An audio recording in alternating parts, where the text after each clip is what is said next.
Estudando o Livro dos Espíritos.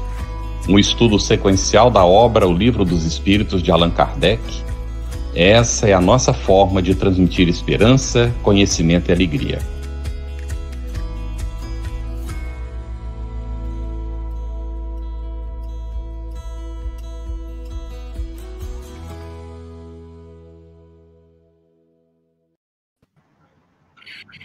Nossa saudação fraterna, você que nos acompanha no Conversando, aqui sobre o Livro dos Espíritos, esse nosso estudo que a gente está fazendo semanalmente toda segunda-feira. Hoje, no nosso Estudando o Livro dos Espíritos, nós vamos ter as provas da existência de Deus nas questões, nas perguntas de 1 a 9 do Livro dos Espíritos, que nós esperamos você tenha lido antes, não é? Para, então, aqui nós compartilharmos o conhecimento a respeito dessa proposta de Allan Kardec. Nós damos as boas-vindas à querida Cris, que está nos apoiando na atividade, e também as nossas boas-vindas à Denise Lino, que tem um amplo currículo, que inclui, ela é expositora e escritora espírita, idealizadora e apresentadora do programa Literatura Espírita, Prazer em Conhecer, autora do podcast Minutos com Joana, vinculada à Sociedade Espírita Joana de Ângeles e à Fraternidade Espírita Luz e Verdade em Campina Grande, na Paraíba. Nossa saudação, Denise, para você. Olá, Carlos, boa noite. Olá, Cris, olá, Calci. E olá, amigos internautas que nos acompanham no Estudando o Livro dos Espíritos. Muito bem, Denise. Nós contamos também hoje com nosso querido Calci, amigo de muitos anos, trabalhador espírita, é coordenador dos estudos aprofundados da doutrina espírita da Federação Espírita do Estado de Goiás. Muito bem-vindo, Calci. Satisfação estar com você aqui. Obrigado, companheiro Carlos. Um abraço a todos os irmãos, Cris, Denise e a turma toda que nos bastidores comanda aí, ó, o programa. Muito bem. Nosso agradecimento, né, a toda essa equipe que dá o suporte, vai recebendo as perguntas, vai passando para nós, e o pessoal da técnica. É uma alegria muito grande nós estarmos juntos. Vamos lá, Denise, então, Cris, hoje, Deus e o Infinito, começar. Então, vamos começar pelo começo, né? Pergunta número 1, e ela vai para o caro amigo Calci. Calci, por que Allan Kardec perguntou que e não o que ou quem é Deus? Qual o significado dessa simples escolha da forma de perguntar?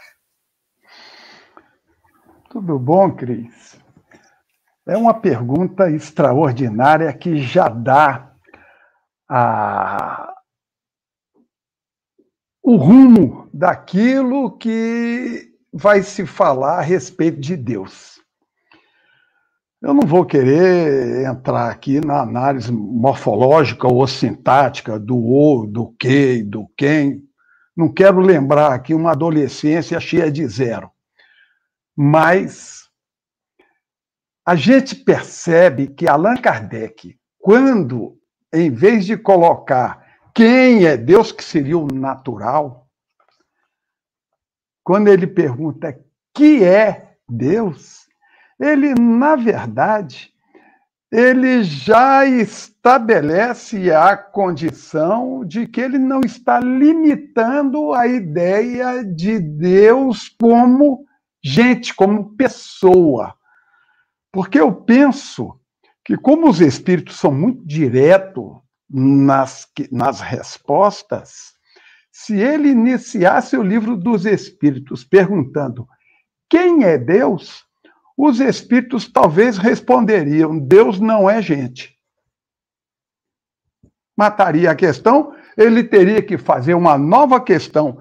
Então, que é Deus? Então ele já partiu para essa, já dentro da ideia, da convicção de que Deus, segundo o entendimento da doutrina espírita, foge a toda e qualquer ideia antropomórfica, ideia de gente, de ser humano. É interessante porque o cristianismo ele foi um avanço extraordinário, saindo do politeísmo com os deuses guerreiros que tinham forma humana, Zeus, Hércules, Minerva, Vênus, tanto da mitologia grega quanto da romana. O monoteísmo tem a concepção de Deus como eu sou. Eu sou, 3 pontinhos. E é impressionante porque sempre que você define alguma coisa, você, na verdade, limita. Não é? Quando você diz, ó, isso aqui é isso, e você diz que é um campo, você está eliminando tudo mais. É por isso que Allan Kardec, na pergunta, ele tira a limitação. Ao perguntar quem é Deus, ele entrou com que é Deus, né? Nos trazendo já na primeira questão do Livro dos Espíritos a ideia que a doutrina espírita coloca a respeito da ideia de Deus, que é um avanço àquelas ideias que se tinha do primitivismo, de deuses em forma humana, e que, por contaminação, entrou também dentro do conceito da Igreja Católica. Se a gente for lá na Capela Sistina, lá em Roma, né, nós vamos ver Deus lá com cara de brabo, né, com cara de poucos amigos. Né? Então, é esse Deus antropomórfico que Allan Kardec já elimina já na primeira questão. Excelente, Calci. Muito bom, Denise. Então, qual é a resposta que os espíritos dão a essa pergunta de Kardec, né, que o Calci explicou tão bem, que é Deus? Como a doutrina espírita apresenta Deus para nós? Vamos ver o conceito e entendimento aí da resposta que Kardec obtém dos espíritos. Isso. Então, o Calci introduziu muito bem a análise da pergunta, e esta é a primeira pergunta do Livro dos Espíritos. Para quem está nos acompanhando nesse estudo, está começando a acompanhar o Livro dos Espíritos agora, né? Então, das 1019 questões, essa é a primeira, não necessariamente a primeira pergunta feita por Kardec aos espíritos, mas a primeira na organização do livro, que é de fundamental importância para nós. Então, a essa questão tão importante, né, que é Deus, a resposta é uma resposta sintética e que faz com que nós avancemos a anos-luz de todas as concepções que existiam antes. Porque a resposta nos diz que Deus é inteligência suprema, causa primária de todas as coisas.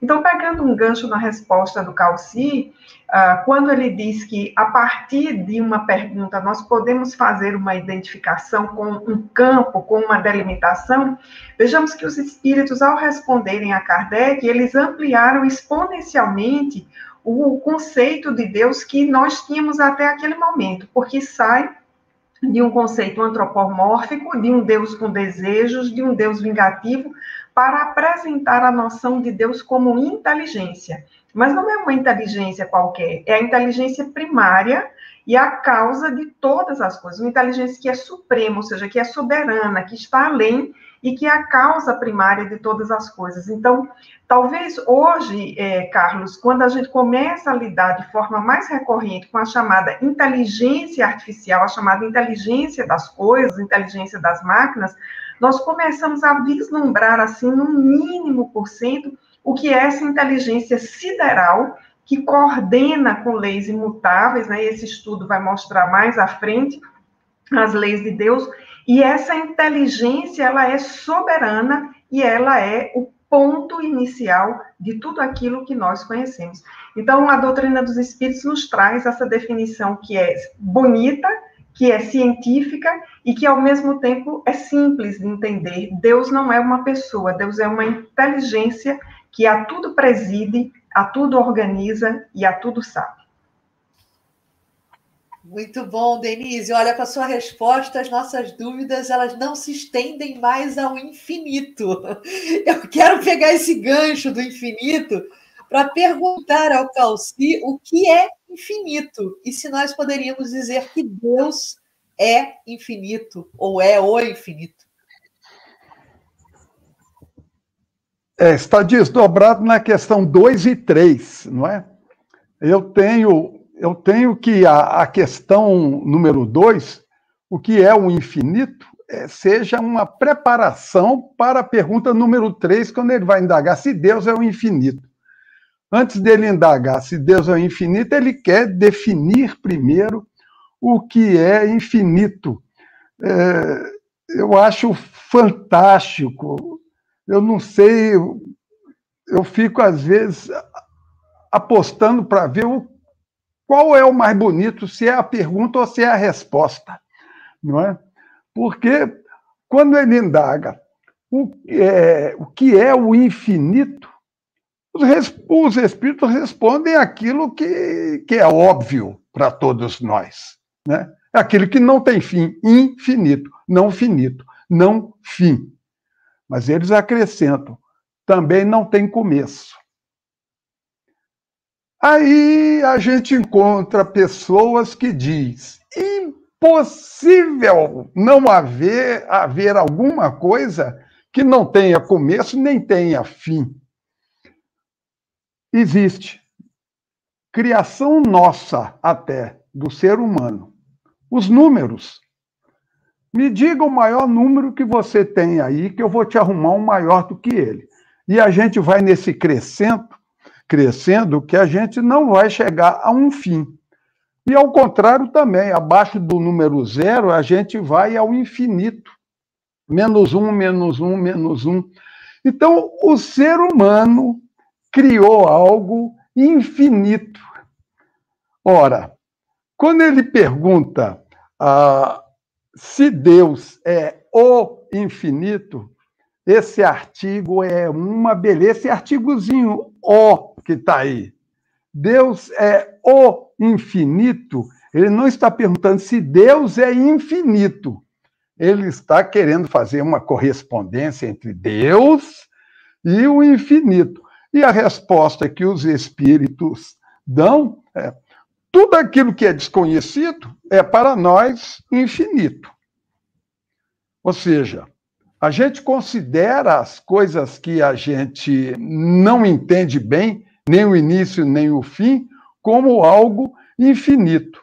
Mas quando ele indaga na questão número 3, se Deus é o infinito, os espíritos respondem: pobreza de linguagem. E é mesmo. É pobreza de linguagem. É você querer definir uma coisa que a gente não conhece por outra que a gente identicamente não conhece. O conhecimento humano é muito interessante, porque a gente só consegue conceber e conhecer as coisas através do contraditório. Por que é saúde? Porque não é doença. Por que é claro? Porque não é escuro. Porque é dia? Porque não é noite. Porque é isso? Porque não é aquilo. Então, o nosso entendimento sempre é de algo. Para conhecer algo, a gente busca o contraditório. E com isso a gente consegue definir. Agora, Deus e infinito são duas coisas que a gente não tem o contraditório. Não há possibilidade. É mais ou menos como a questão do tempo e do espaço, não é? Não existe inespaço ou inespaço, não espaço. Não existe tempo, não tempo. Então, nós não temos a mínima condição de saber o que é tempo, nem saber o que é espaço. O que foi que nós fizemos? Nós dissemos que tempo é a distância percorrida, melhor dizendo, que espaço é a distância percorrida em determinado tempo, pela luz, por alguma coisa. Ou seja, a gente comparou uma coisa com outra, de duas coisas que a gente não conhece absolutamente. É por isso que os espíritos respondem para Allan Kardec: pobreza de linguagem.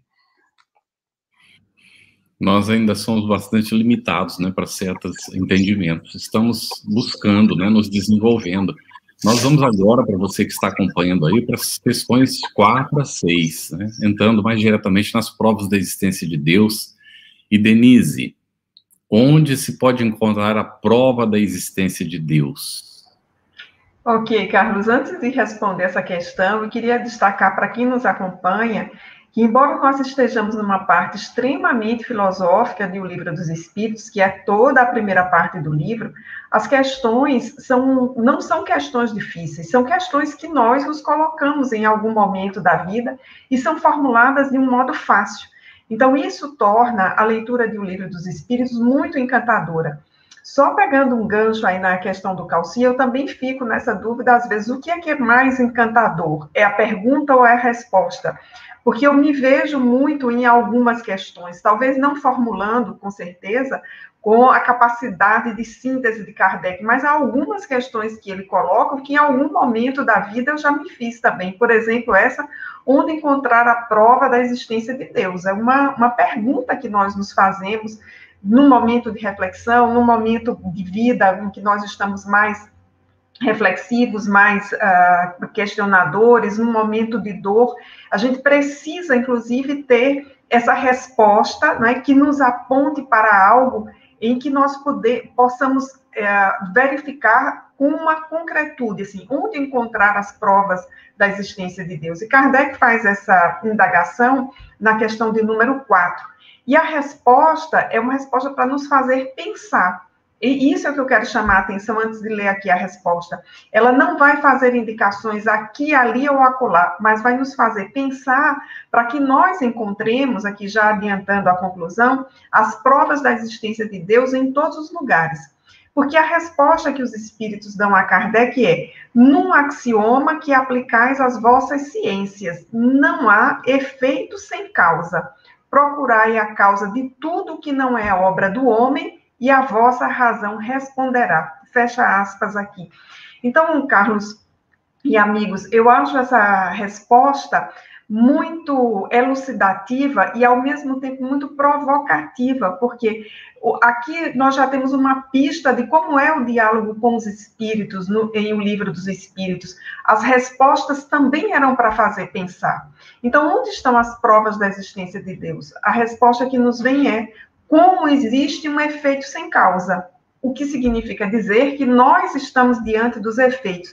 E onde vemos esses efeitos, né? Nós sintetizamos esses efeitos, assim, na natureza, na nossa própria existência. Nós podemos ir para detalhes muito mais subjetivos disso, mas acho que para esse momento inicial da discussão do livro, a resposta, né, de que a natureza nos faz pensar como ela surgiu sem que não tivesse sido criada por uma inteligência superior, uma causa primária. Então, uma resposta muito provocativa, como eu disse, no bom sentido, para nos fazer refletir sobre a existência de Deus.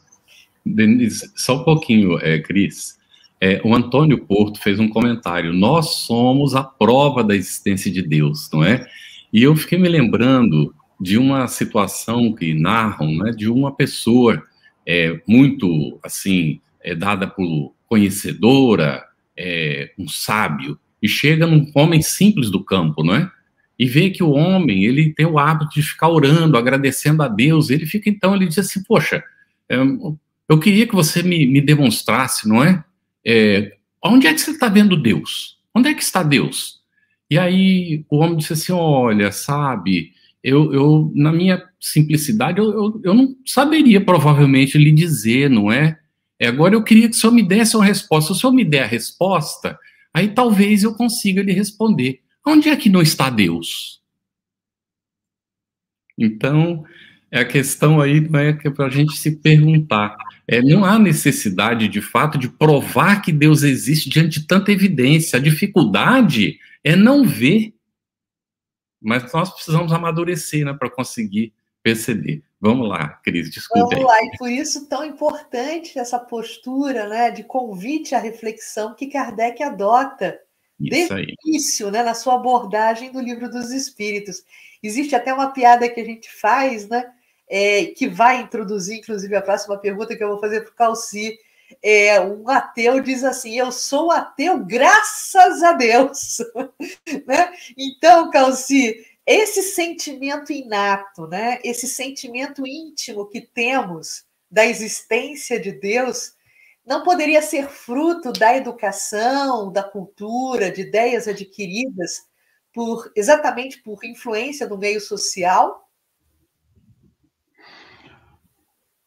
Pode ser fruto do meio social. E o índio? E o selvagem? Não é da cultura que se vem a crença em Deus, nem na educação, né? Mas exatamente no sentimento. Em algumas edições está escrito instintiva. Eu prefiro o instintivo do que o intuitivo. Acho que o instintivo ele é mais forte porque é da própria pessoa, quando o intuitivo pode vir de algo que venha de fora, né? E a pessoa teve a intuição e percebeu aquela ideia. Então, o índio, o selvagem, não tem. É inato, por ser instintivo ao ser humano, o selvagem tem. E tendo o selvagem, ele mostra que vem da própria pessoa, não é resultado da cultura, da educação ou do meio.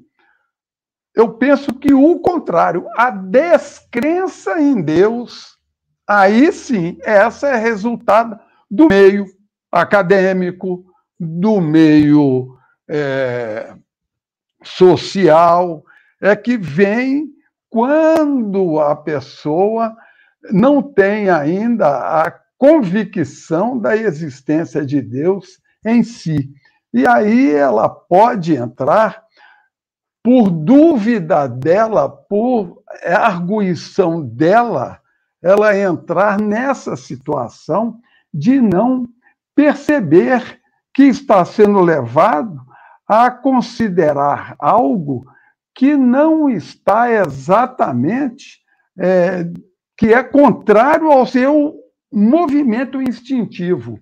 Já que você comentou algo pitoresco, eu me lembro do Milor Fernandes. O Milor Fernandes, muito além, muito acima de ser um filósofo, de ser um comediante, é um filósofo, porque ele tinha tiradas geniais.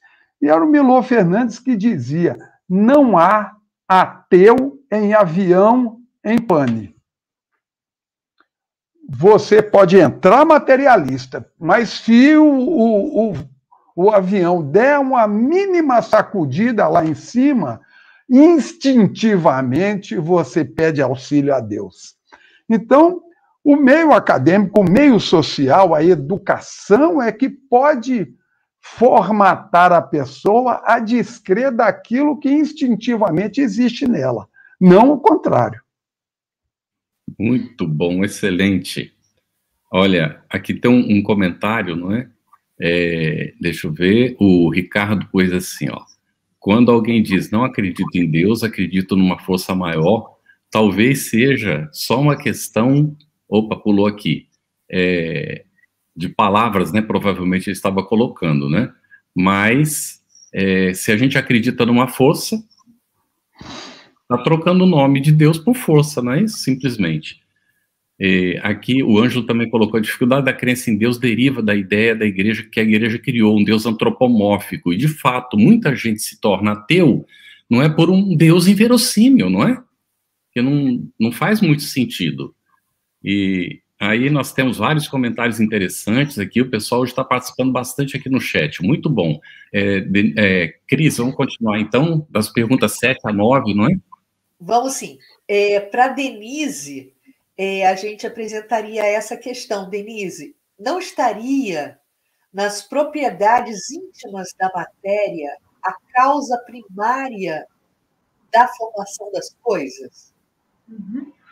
É uma ótima questão, Cris. Kardec propôs aos espíritos, né? E vejamos como um raciocínio vai se aprofundando, né? Para entender essa matéria. Começa com o que é Deus, depois vem um elemento de comparação. Deus seria o infinito, e a resposta é negativa, né? Muito mais do que o infinito. Dizer que Deus é o infinito ou uma força é problema da nossa linguagem, é limitação aí que nós temos. E aí Kardec vai avançar exatamente para esse item, que é um aprofundamento, quando ele nos pergunta se nas propriedades íntimas da matéria estaria o princípio da formação das coisas. E a resposta dos espíritos é uma resposta que fala a lógica para todos nós. Então, qual seria a causa dessas propriedades da matéria, né? Vejamos que é uma resposta que vem em forma de pergunta. Então, novamente, a resposta aí nesse par dialógico que Kardec faz com os espíritos é uma resposta para nos fazer pensar. E vai mais adiante a resposta nos dizer que será sempre indispensável a causa primária, ou seja, onde tudo começou. Nós podemos, do ponto de vista científico, aqui para trazer uma ilustração, afirmar que, conforme a ciência, o universo surge com o Big Bang.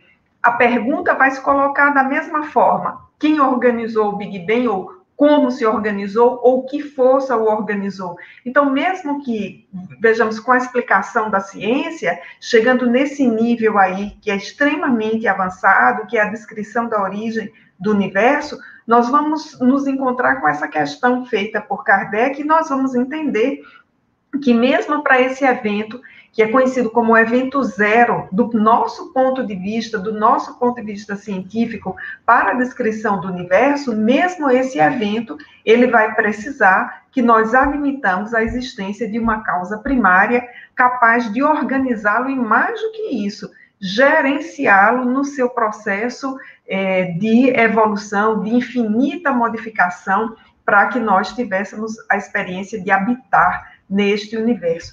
Então, a resposta dos espíritos é uma resposta, Cris, que eu resumi para mim hoje, estudando esse tema, como eu denominaria de o princípio da anterioridade, ou seja, nós vamos identificando marcos, mas vamos sempre buscar a causa anterior a todos eles, e vamos nos encontrar com a causa primária, a inteligência suprema, que organiza todo esse universo em que estamos. Muito bom.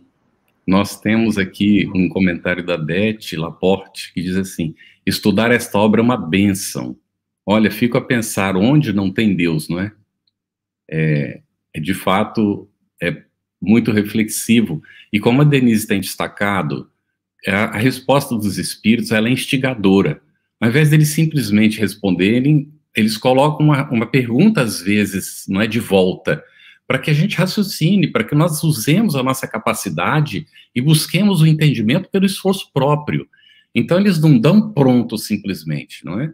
Porque há esse entendimento de que é na busca que nós nos desenvolvemos. E eu me lembro aqui de um filósofo católico, já desencarnado, que é o Beto Roden, que teve dificuldade, não é, Denise e Calci e Cris, de aceitar o espiritismo. Ele não conseguiu entender. No entanto, quando a gente lê a obra, a gente diz, gente, da onde ele tirava esses pensamentos tão espíritas que ele coloca na obra? Quando ele diz, por exemplo, Deus nos fez o mínimo possível para que nós nos fizéssemos o máximo possível. Isso é um pensamento totalmente espírita, não é? Porque nós nos desenvolvemos pela evolução, que não é numa única existência, e tudo isso que vem por detrás, não é? Trazendo aí para nós. Bom, é muito instigante realmente esse estudo, e eu espero que você que está acompanhando esteja sentindo isso, não é? E se sinta também, de alguma maneira, impulsionado a buscar. Porque o espiritismo é bem diferente das religiões tradicionais, ele nos instiga a realmente nos construirmos, né, nesse processo de busca. Bem, eu vou perguntar para o Calci, já na questão 8, viu, Calci, do Livro dos Espíritos, Kardec faz uma proposta. Que se deve pensar da opinião dos que atribuem a formação primária a uma combinação fortuita da matéria, ou por outra, ao acaso? Por gentileza, relacione a resposta dada pelos espíritos ao comentário de Kardec sobre a questão da harmonia existente no mecanismo do universo. Pode ser? Pode ser. A Terra gira em torno do seu próprio eixo a uma velocidade descomunal. A Terra gira em torno do Sol a uma velocidade de quase 108 mil quilômetros por hora. Alguém sente balançar alguma coisa? Diz um amigo meu, somente aqueles que têm labirintite é que conseguem perceber o movimento de rotação e translação. Nós não percebemos, mas o homem constrói um carro que anda a 300 km por hora, faz uma barulheira, de vez em quando arrebenta o motor, sai óleo para tudo quanto é lado. Ora, a perfeição da matéria é exatamente a perfeição, a harmonia de todos os multiversos. A harmonia de tudo, do micro ao macro, é que nos prova a existência de Deus. Porque se você atribuir tudo isso ao acaso, você está tirando a palavra Deus e está botando acaso, e está atribuindo ao acaso uma inteligência suprema e uma causa primária de todas as coisas. Está elegendo o Deus acaso. Aliás, dizem que acaso é o pseudônimo de Deus, não é? Ele deixa os homens imaginarem que é o acaso. Mas você imagina o seguinte, se você considerar que toda essa harmonia que existe nos multiversos, se ela é fruto do acaso, eu posso considerar que a formação do dicionário se deu pela explosão das letras. As letras explodiram e se organizaram da letra A à letra Z, uma atrás da outra, direitinho. Então, é exatamente a harmonia, a beleza do universo, a harmonia com que nós navegamos nesse planetinha de meu Deus, com que nós navegamos pelo universo afora, é que nos dá a garantia da existência de um ser que coordena tudo isso e que os espíritos denominaram de inteligência suprema e causa primária, primeira de todas as coisas. É interessante que as pessoas, quando querem definição de Deus, elas esperam talvez assim: é a bondade suprema, é a misericórdia infinita, é o perdão, é o amor. Os espíritos disseram, é a inteligência suprema, talvez dizendo para a gente que o amor, a bondade, o perdão, a infinita misericórdia estão contidas nessa inteligência suprema. E os seres que ainda não conseguiram desenvolver ainda a inteligência de maneira possível a uma criatura, colocam em dúvida a existência de Deus talvez por orgulho ou por deslumbramento de si mesmo. Nós ficamos deslumbrados de nós mesmos e aí passamos a não considerar a existência de algo que seja superior a nós. E aí atribuímos ao acaso, atribuímos a outros fatores fortuitos. Eu tentei, certa feita, entender a teoria das cordas que explica o universo.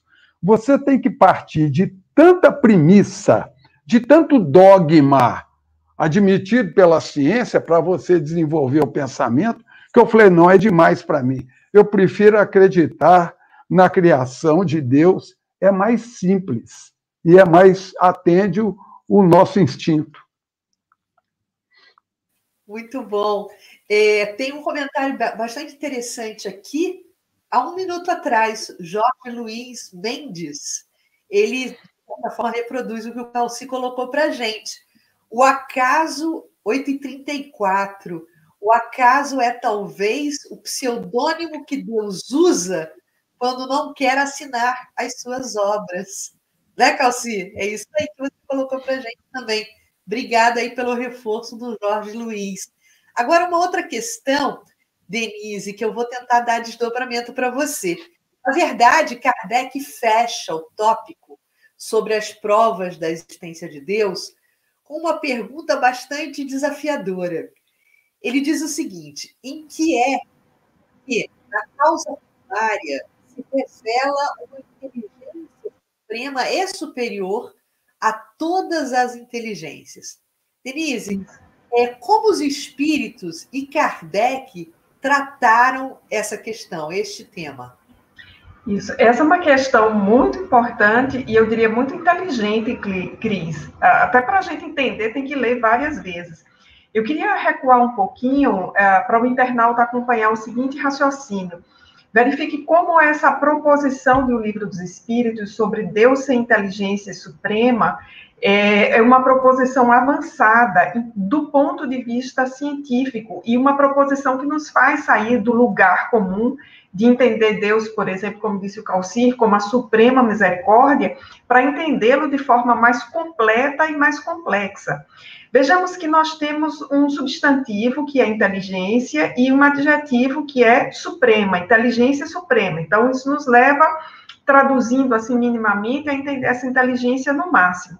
Por que isso é importante? Porque a época de Kardec, e depois, durante muito tempo do século XX, nós conhecíamos uma única inteligência, que era a inteligência lógico-matemática, o famoso QI, pelo qual muita gente foi avaliado durante dezenas de anos. Posteriormente, qual foi a grande revolução na área dos estudos de inteligência? Foi mostrar a inteligência emocional. É a grande tese do psicólogo Daniel Goleman. Mais recentemente, uma nova revolução nessa área de estudos fala em inteligências múltiplas. Então, nós temos a inteligência lógico-matemática, a inteligência espacial, a inteligência linguístico-narrativa, Cris, que é muito atribuída às mulheres, né? Dizem que nós temos essa inteligência numa condição superior aos homens, né? Aqui para brincar um pouco com o nosso Carlos e o Calci, os internautas, inteligência sinestésica e também a inteligência inter e intrapessoal. Afora outras, na inteligência musical. Então, vejamos aonde nós chegamos. Olhando para o comportamento humano, nós somos capazes de descrever hoje praticamente 10 tipos diferentes de inteligência que se interconectam. E aí, se nós olhássemos para um ser humano e quiséssemos dizer qual é o ser humano no ápice da sua inteligência, seria aquele que lidasse com todos esses tipos de inteligência ao mesmo tempo. O que nós sabemos é que a imensa maioria de nós lida bem com um ou outro tipo de inteligência, mas não com todos ao mesmo tempo. Seria um gênio para ter todas essas inteligências ao mesmo tempo. Então, feito esse preâmbulo, vamos voltar para a questão número 1 de O Livro dos Espíritos, né? Quando Kardec pergunta que é Deus, e a resposta, inteligência suprema, causa primária de todas as coisas. Então, essa inteligência suprema, ela tem não apenas todas essas inteligências que foram minimamente descritas para nós, né? Não apenas essas, mas infinitamente muito mais do que essas, numa condição superlativa, e mais adiante no Livro dos Espíritos nós vamos entender que essa é uma inteligência suprema, soberanamente justa e boa. O que eu mais gosto dessa resposta que está mais à frente, Cris, é o advérbio, soberanamente justa e boa. Então é de uma forma assim que nós não conseguimos aquilatar. Aí, pegando especificamente a questão que você nos trouxe, que é a de número 9, que encerra esse tópico introdutório do Livro dos Espíritos, a pergunta é, vou repetir aqui, Cris, para o internauta que esqueceu lembrar, né? Em que é que essa causa primária revela uma inteligência suprema e superior a todas as outras. Então, vejamos aí que Allan Kardec já se antecipava a essa discussão toda de inteligências que eu minimamente trouxe no preâmbulo.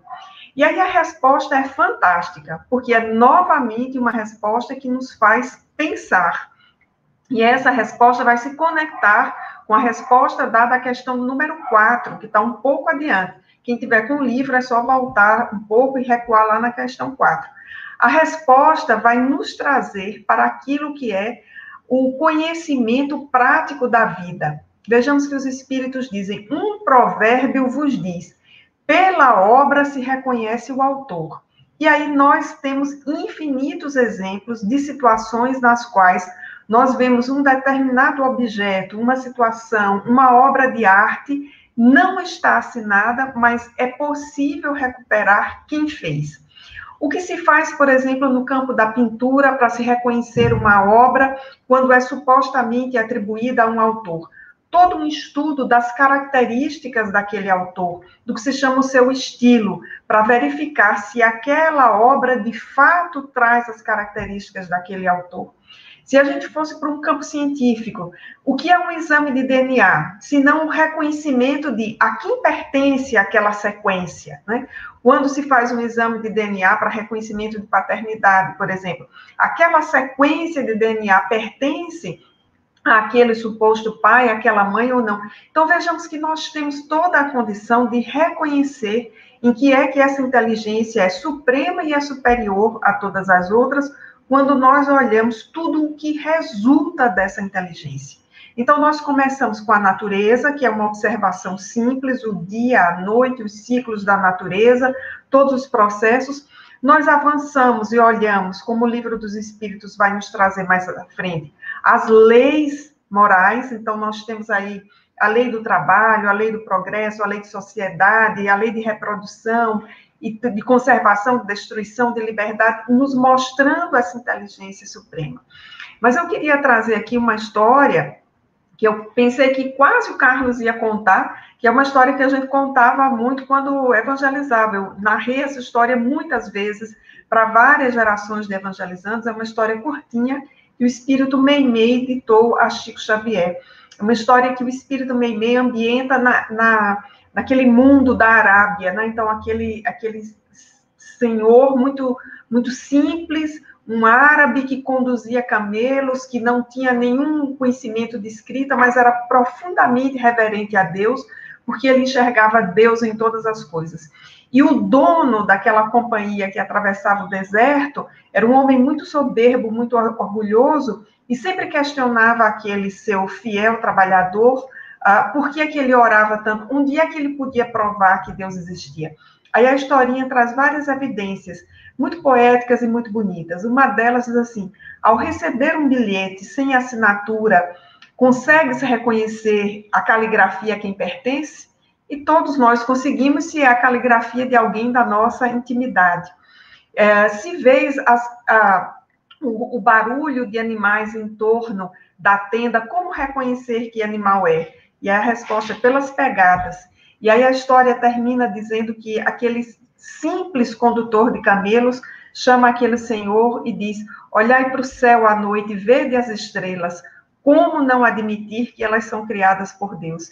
Então, essa inteligência suprema e superior dá mostras, né, em todos os momentos, e dá mostras não apenas da sua superioridade, mas, sobretudo, da sua bondade, da sua magnanimidade para conosco, Cris. Muito bom, excelente, ativando aí a nossa convicção a respeito, não é, do nosso Criador. E aqui a Sônia Maia Abraão colocou, temos a centelha divina dentro de nós, não é? Então é nessa viagem que agora mesmo a Denise fez uma descrição maravilhosa, não é? Dessa viagem, a gente olhando para fora, e quando a gente olha também para dentro de nós, então, naquele infinito, para os dois lados, como o Calci estava falando, né? Então, a gente também vê o infinito dentro de nós, e a quantidade daquilo... Gente, nós temos quilômetros de veias na nossa organização física, nós estamos falando só do físico. Agora, quando a gente começa a examinar a nossa essência, o que é que nós somos, é o quem nós somos e o que é que nós somos, que a gente ainda vai examinar mais à frente também no Livro dos Espíritos, não é? Tudo isso é muito instigante e é muito interessante como é que nós podemos atribuir isso a uma obra de um acaso cego. Realmente é muito orgulho da nossa parte não admitir Deus. Não tem possibilidade de não ser orgulho, não é? Mas a gente precisa respeitar. Eu me lembro de uma história que eu li há muito tempo, de um senhor que escrevia, inclusive, americano, eu não lembro o nome dele. Ele escrevia ateu, e toda a escrita dele era para provar que Deus não existe, que isso era um absurdo, que era uma criação mesmo da educação e tal. E um dia ele sai numa viagem de navio, não é? No tempo que não tinha os aviões e tal, e o navio lá pelo meio do caminho sofre um vendaval, uma coisa toda lá, e é um acidente, eles precisam saltar fora para ir para os barcos, né, salva-vidas. Ele entra num barco daquele e vai daquela tempestade, vem uma onda imensa. Na hora que ele vê a onda vindo, ele fala assim, meu Deus! Se salvou e entrou num conflito terrível. E foi examinar de onde tinha saído aquilo. A partir daí ele passou a escrever para evidenciar que era impossível não admitir a existência de Deus. Como o Calci tinha dito, você entra num avião, o indivíduo no avião começa a cair lá, ai, ai, ai, não é? Quero ver quem é que não vai recorrer à força suprema, não é? Então é muito interessante, aqui também tem um comentário do Danilo Bon, diz assim, sobre Descartes, não é? Que define Deus da melhor forma possível na nossa linguagem. Inclusive é nítido que a pergunta elaborada por Kardec e a consequente resposta usa inclusive termos de Descartes. Nós observamos que Kardec, já comentamos isso aqui inclusive, ele acompanhava, não é, a ciência da época e os cientistas, os filósofos. Ele acompanhava tudo o que estava acontecendo em termos de progresso do conhecimento humano na época. E nós vamos encontrar, assim, inclusive, a utilização de metodologias que eram aplicadas, estavam sendo desenvolvidas à época, no campo, não é, da educação, no campo da ciência. Então, nada impede de que, de fato, Kardec tenha, não é, utilizado o pensamento de Descartes, mas, com toda certeza, com o auxílio dos espíritos, ele foi além. Ele utilizou, lógico, inclusive porque Kardec tinha essa visão, de que a obra não era individual, era uma obra coletiva. Então, ele sabia que não estava sozinho e que os homens eram instrumentos, não é, também de trazer aquilo que era preciso. Valderi, não sei dizer esse sobrenome, Schwingel, Deus é indispensável à existência primária e moral, se não o fosse, não seria ele a causa primária de todas as coisas. Aí, a dita Pandolfi, estamos aqui hoje e não temos condições de, como encarnados e espíritos ignorantes no caminho da evolução, obscurecido ainda, não é, tentar definir o universo e a existência. Nós, então, estamos caminhando, nós estamos buscando. Agora, isso não é impeditivo, não é, Tita, de a gente não tentar. Nós não podemos nos acomodar, não é? No nosso esforço. Jorge Luiz colocou, o acaso talvez, isso aqui já foi comentado, né? A Cris comentou no seu momento. O Paulo de Campo Grande, a principal fonte de conflitos nos dias de hoje entre as esferas da religião e da ciência repousa nesse conceito de um Deus pessoal. Discurso de Einstein, 1941. Olha aí.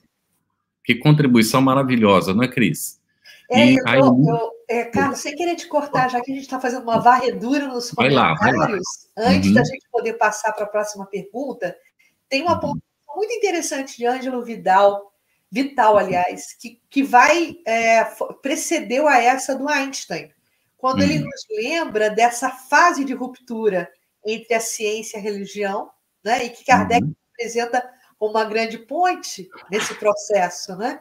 A supremacia da igreja preconceituosa e dominadora da Idade Média criou a reação antagônica do iluminismo, que estabeleceu ao longo do tempo uma ciência dogmática e preconceituosa também. Então, o Ângelo está aí mostrando para a gente todo um contexto histórico que consolida essa ruptura entre ciência e religião. E aí, como o Carlos nos falava. Chega Allan Kardec, no século XIX, e se apresentando como uma grande ponte para sanar essa questão aí da ruptura.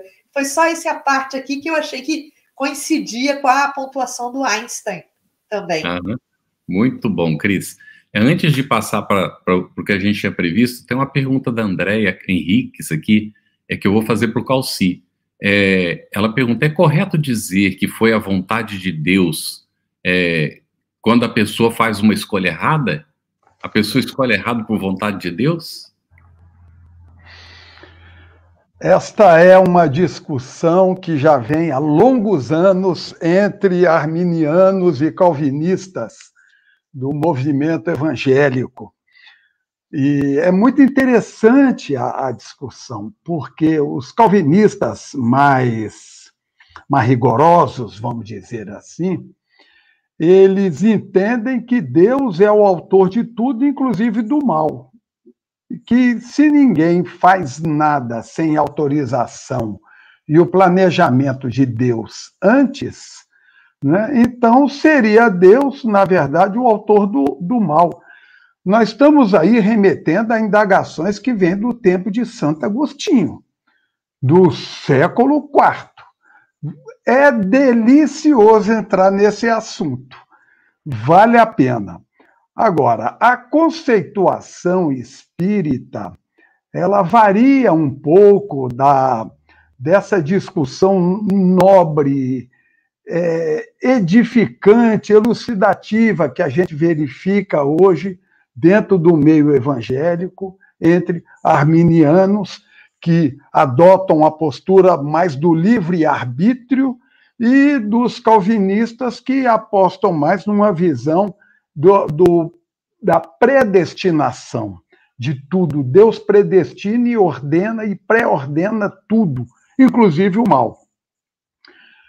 A doutrina espírita diz assim: Deus nos cria simples e ignorantes e nos dá uma predestinação a todos, toda a humanidade.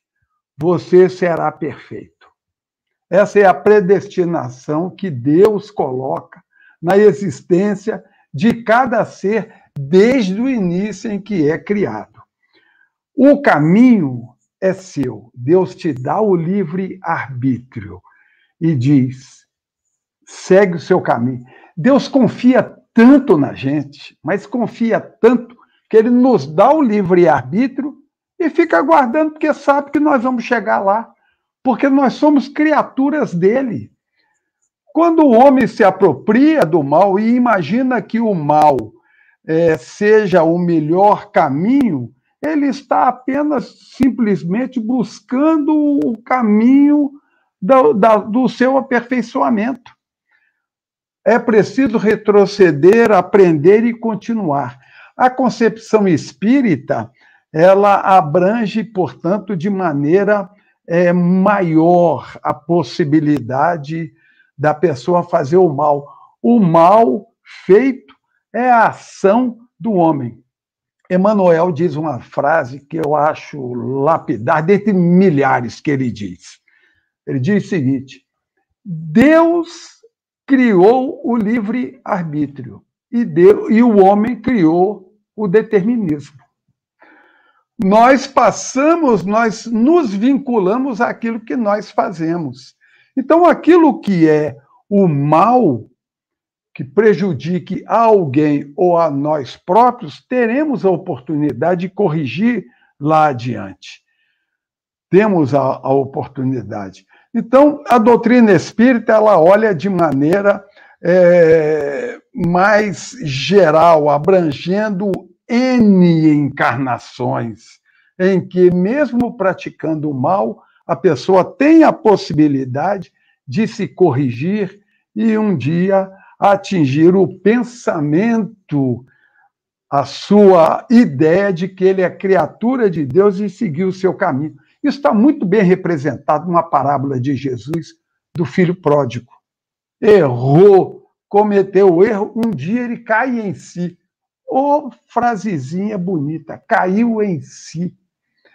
É quando a pessoa se verifico Deus que está em si, a imanência de Deus, a presença de Deus em cada um. O que eu estou fazendo aqui? Eu não sou isso, eu sou filho daquele pai. E aí se posta no caminho, ou seja, converte o mal feito em oportunidade da evolução. É uma discussão interessante, talvez a gente poderia um dia separar assim, uns 2 meses para a gente conversar sobre isso. O Cris, tem 2 perguntas do Jaime ali no privado. Faz para a Denise essas 2, pode juntar as 2 que tem relação uma com a outra, né? Sim, são maravilhosas as considerações aqui do Jaime, né? Coloca o seguinte, Denise, não seria o pensamento a causa do ateísmo? E na segunda questão, no desdobramento dessa questão, ele coloca um complemento, né? E não seria o pensamento orgulhoso a causa do ateísmo? Cris, eu acho que o nosso Jaime aí já respondeu a questão, né? Quando ele coloca na segunda pergunta o pensamento orgulhoso. E aí foi muito bom que ele tenha feito essa questão, e isso me permitiu voltar para a última questão que você tinha feito. Eu me empolguei um pouco e esqueci de voltar para o fecho que os espíritos trazem na resposta a Kardec, aquela mesma questão 9 lá, sobre como se revela a inteligência suprema, né, a causa superior de todas as coisas. E os espíritos dizem algo muito interessante, né? É que é o nosso orgulho que gera a incredulidade. Um homem orgulhoso, a pessoa orgulhosa, se considera acima de tudo, inclusive, para o seu próprio engano, se considera acima de Deus. O Calci avançou bastante, aí na resposta eu estava aqui muito admirada, né, pelo conhecimento que ele nos trouxe na resposta anterior, lembrando que a tese espírita nos prova que Deus não apenas nos cria, mas também nos dá o livre-arbítrio e nos concede a possibilidade de chegar à perfeição. Então, nós trilhamos um longo caminho. Grande parte desse caminho nós fazemos naquilo que se chama num processo de cegueira, que é esse processo do orgulho. Então, nós nos consideramos muitas vezes acima de Deus, e é o pensamento orgulhoso, sim, negacionista, que nega a existência de Deus e leva ao ateísmo. Muito bom. Calci, José, espírito protetor, numa mensagem inserida por Kardec no capítulo 19, no item 11 do Evangelho segundo o Espiritismo, ele afirma: amai a Deus, mas sabendo por que o amais. Crede nas suas promessas, mas sabendo por que acreditais nelas. Segui os nossos conselhos, mas compenetrados do fim que vos apontamos e dos meios que vos trazemos para os atingirdes. Afinal, por que acreditamos em Deus, Calci? Fabulosa pergunta. E penso que vem aí no caminhar disso que a nossa querida irmãzinha Denise estava comentando. Não é? Por que acreditamos em Deus? Há 2 meios da gente acreditar em Deus. Um é através da crença. E eu não sei porquê, eu me lembrei de uma música extraordinária, Gente Humilde, e que termina: e eu que não creio, peço a Deus por minha gente. Ou seja, a crença é aquilo que está entre a dúvida, será que é, será que não é? Você tem a crença. Os espíritas têm a possibilidade também, e todos temos a possibilidade, de também acreditar em Deus, ter a certeza de Deus, porque o sabemos. Temos a plena convicção, não apenas instintiva, ou que a fé nos leva a ter, mas também através do raciocínio. Isso que Kardec chamou de fé raciocinada, que para muita gente não faz muito sentido, mas é exatamente isso mesmo. É a crença tendo como base o pensamento lógico, o raciocínio. E por que a gente crê em Deus? temos a certeza da existência de Deus. Mas se a gente olhar para o nosso corpo, a gente verifica a existência de Deus. Nós não precisamos ir longe. Os companheiros apresentaram um punhado de exemplos, não vou apresentar mais nenhum, todos eles são suficientes, mas nós precisamos lembrar o seguinte: a doutrina espírita fala em Deus, mas não o Deus antropomórfico, não o Deus vingativo, não o Deus que predestina 144 mil pessoas para irem ao céu e as demais irem para o inferno. Não é esse Deus. A nossa concepção de Deus é exatamente aquela que remete à primeira questão do Livro dos Espíritos. Inteligência suprema, causa primária, primeira de todas as coisas. Temos a certeza de Deus porque o sabemos. É interessante verificar o movimento religioso no tempo antes, os deuses primitivos, os deuses do trovão, o deus da chuva, o deus da água, qualquer fenômeno era Deus. Ou seja, tudo aquilo que o homem não compreende, ele chamava de Deus. A partir do politeísmo, em que botaram a forma humana a Deus, já foi um avanço. O cristianismo veio depois com o monoteísmo, um só Deus, apenas um, aquele que Jesus mesmo diz, meu Pai e vosso Pai, se colocando numa posição inferior a Deus. Vem o monoteísmo. Com o avanço do tempo, no tempo da ciência, no tempo das luzes, no tempo do raciocínio, a doutrina espírita nos apresenta, além da possibilidade da crença, da fé, do algo instintivo em cada um de nós, também o entendimento, o saber de Deus pelo raciocínio lógico. Muito bom. Temos aqui uma questão da Marcilene Oliveira, que acabou de colocar isso aqui no chat. Eu vou aproveitar essa observação da Marcilene para fazer a próxima pergunta aqui. Ela diz o seguinte: quanto mais aprendo, mais creio em Deus, e quando minha mente não consegue compreender certos acasos, que ela coloca entre aspas, creio ainda mais. Então, Denise, essa pergunta vai para você, minha irmã. Nós estamos vivendo momentos muito difíceis, muitos lutos, né?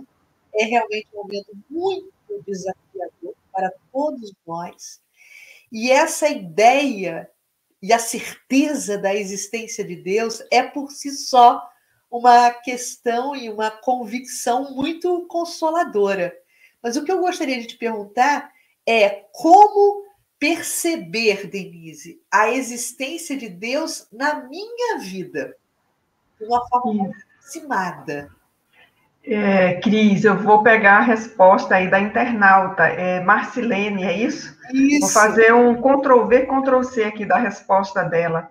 Quanto mais eu entendo Deus, mais eu vejo a sua inteligência suprema se mostrando sempre misericordiosa.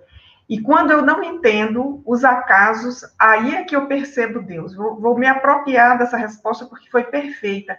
Para lembrar que essa matéria é uma matéria que envolve conhecimento da área da filosofia, conhecimento da área da física, mas também poesia e percepção.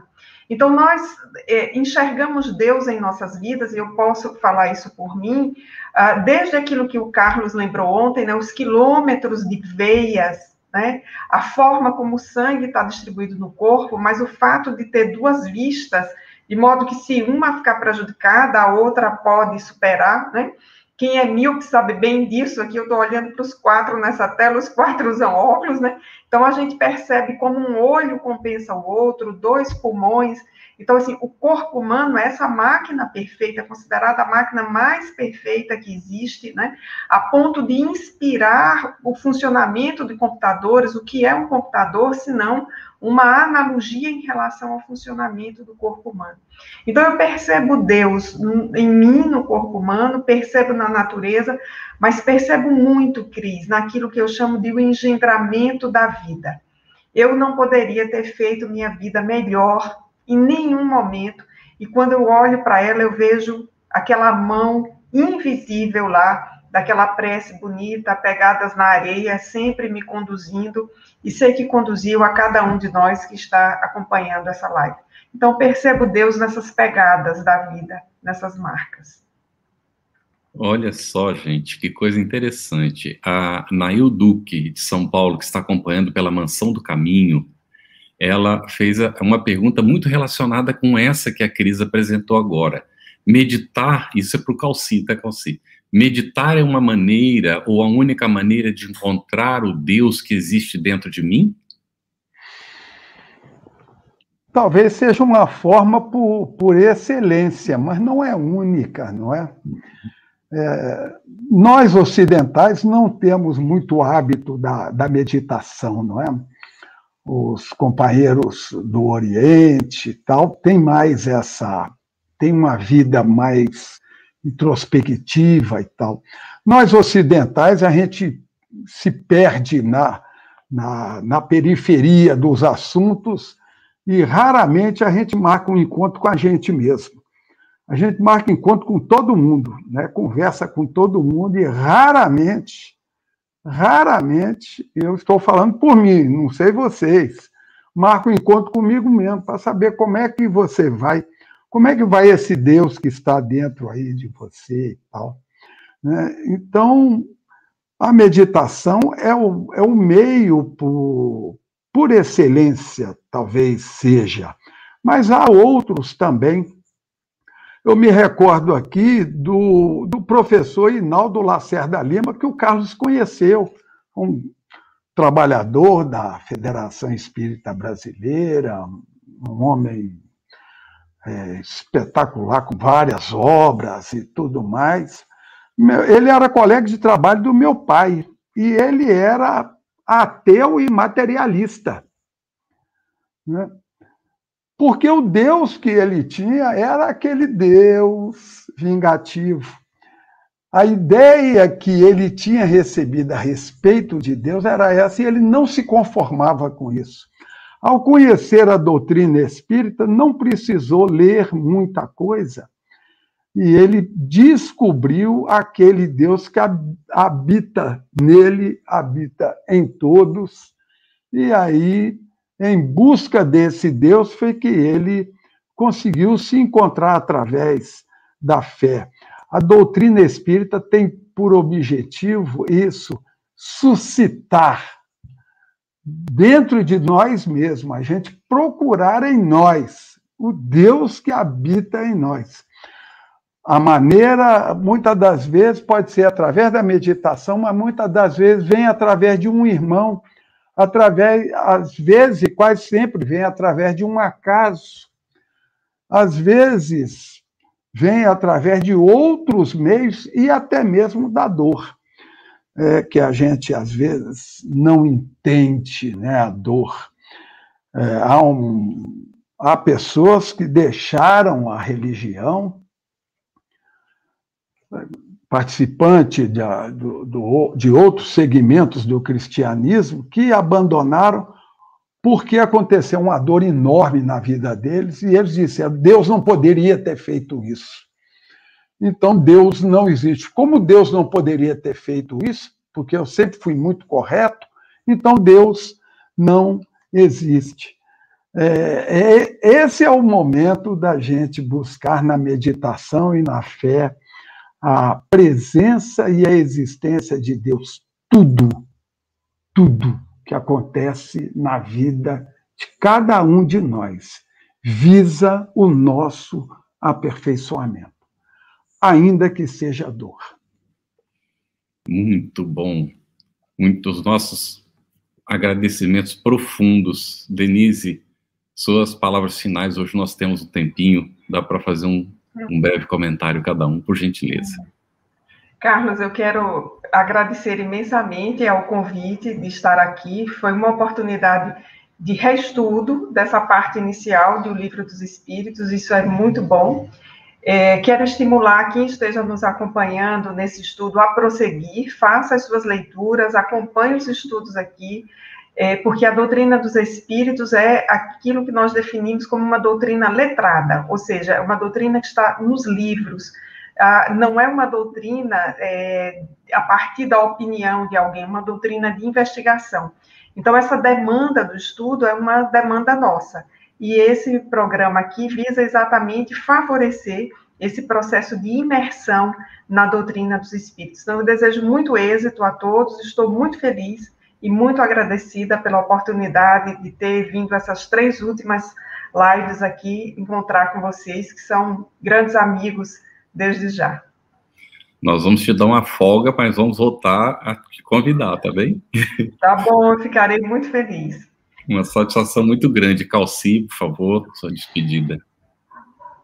Um abraço para todos, muita paz. Prazer em conhecer mais diretamente a Denise, de quem a gente já conhecia aqui e acolá de informações. Muito prazer, viu, Denise? Uma alegria ter você participando aqui comigo. Engrandeceu e muito. Um abraço ao companheiro Carlos, amigo desde 1980 e qualquer coisa, não é? E a Cris também desde menininha, né, que a gente conhece a Cris. Então, eu me sinto muito bem, porque eu estou entre amigos. Muita paz para todos, parabéns pelo trabalho. É preciso que a gente estude o Livro dos Espíritos, começo de tudo, para que a gente possa entender o desdobramento do que vem. Cris, por gentileza. Bom, amigos, a gente está encerrando por hoje. Eu vou me apropriar de um comentário do João Tadeu, que colocou aqui no chat, e eu vou reproduzir literalmente o que ele escreveu. Acorde, tu que dormes. Então, eu acho que a proposta do estudo hoje foi esse chamamento, o momento da criação. Acorde, tu que dormes. E dizer, semana que vem vamos estar novamente juntos, se Deus quiser, às 8h da noite, e eu tenho certeza que Ele quer. Então, até mais. Até a próxima semana. Um beijo no coração de cada um de vocês. Excelente. Calci, você também vai ter uma folguinha, mas nós vamos voltar a te convidar, tá bem? É uma satisfação muito, muito grande para você que nos acompanhou hoje, não é? Se você não viu os estudos anteriores, eles estão disponíveis na FEB TV. Então, não deixe de verificar. Se há alguma dúvida, envie. Aquelas perguntas que não conseguimos atender aqui durante o nosso estudo, ou que não tem uma relação direta, às vezes, elas serão respondidas e colocadas num grupo do Telegram e também no site da FEB TV. Então, esteja conosco. Como já recomendado, leia antes as perguntas para facilitar, traga as suas dúvidas, os seus comentários, que sempre que a gente puder, nós vamos aproveitar também os comentários, e o nosso grande abraço, muito fraterno para todos, e muito ânimo na pandemia. Oremos uns pelos outros, e que Jesus nos ilumine sempre. Muito obrigado, até a semana que vem. Estudando o Livro dos Espíritos. Um estudo sequencial da obra O Livro dos Espíritos, de Allan Kardec. Essa é a nossa forma de transmitir esperança, conhecimento e alegria.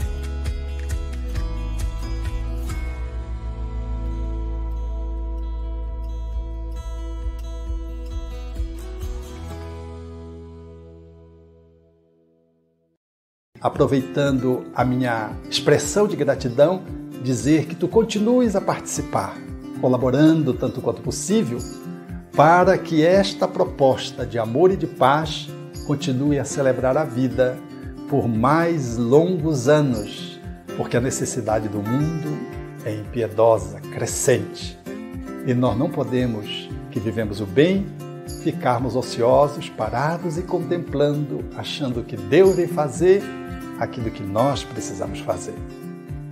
Minha gratidão, o meu abraço e o meu terno convite para que continuemos juntos com a FEB TV no ar, brilhando luz.